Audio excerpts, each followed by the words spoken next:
Just to be here today felt really special. It's something that, like, growing up, I've always enjoyed the NAACP Image Awards. So I don't know, to be here with Winston just felt like it's not one of those like I made it moments. It's kind of like, wow, I get to be a part of this. I get to be included in this special union of excellence. So yeah, that's kind of what it was for me personally. When it comes to the question that you asked about, what it means at this time in our country, it's like we have to definitely protect our own and celebrate our own while knowing that we're part of a larger community, But it takes self-recognition, you know what I mean, before you could be a part of anything. And I think that's what's really powerful about the NAACP and the Image Awards. We're taking control and expressing agency around our own image and what we celebrate and what we recognize and who we recognize and the kind of work that we say uplifts our community and shows the spectrum, the full breadth, you know what I mean? That's what I love about Dear White People and your wonderful performance in that show. It shows that, like you said earlier in one of your other interviews, we're not a monolith.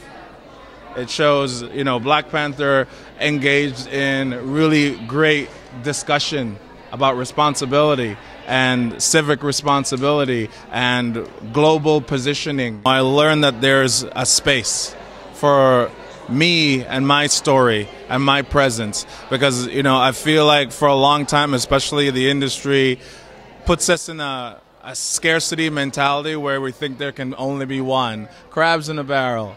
And Black Panther really illustrated that.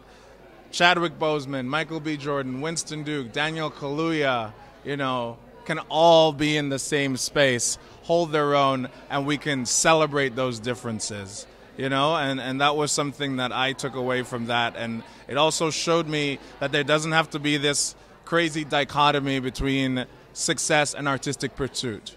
And I think that's another thing that comes across with Dear White People, is that you can be both successful and, be a strong artistic piece. I mean, I echo everything that Winston just said.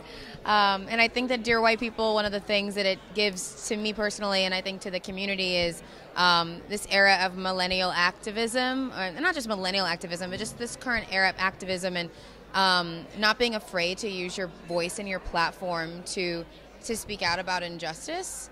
I think that there are so many young people right now who have the desire to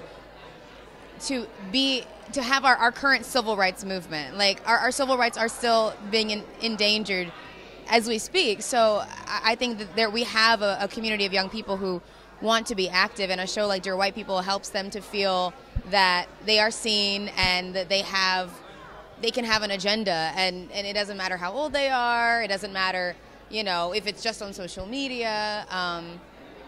I don't know. It just feels like Dear White People kind of time capsules where we are right now in terms of the way people are being politically active and socially.